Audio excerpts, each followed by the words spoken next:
Propriétaire de l'hôtel du Marais depuis 1 an et demi, David Wyss connaissait une bonne gestion de son bien Romillon. Pourtant, le 1er octobre dernier, il décide de le vendre à Antipode Resort, une société d'investissement au sud de la France, pour 500 000 € et 340 000 € de fonds de commerce. Mais tout ne se passe pas comme prévu. Ils nous ont contactés pour reprendre notre hôtel. On leur a vendu du coup en fin d'année dernière. On devait être payé directement par la vente au notaire, mais on n'a jamais été payé suite à cette vente.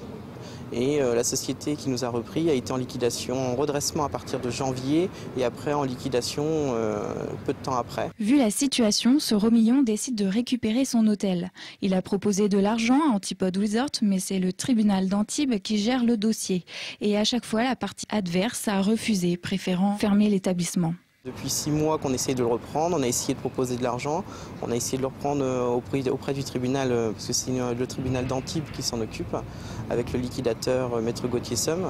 Et on a essayé de le reprendre à plusieurs reprises, mais à chaque fois ça a été refusé et ils ont préféré fermer l'établissement plutôt que de nous le revendre.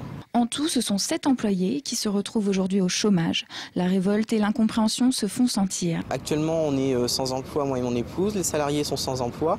On a tous essayé de refaire des prêts, des choses comme ça pour racheter, mais pour l'instant, tout est bloqué au niveau du liquidateur qui refuse catégoriquement toute offre. Quand on nous a dit de fermer l'hôtel, on n'a pu prévenir aucun de nos clients. On avait des week-ends complets, des gens qui venaient pour des mariages, on avait des ouvriers qui venaient travailler, on n'a pu prévenir aucun client.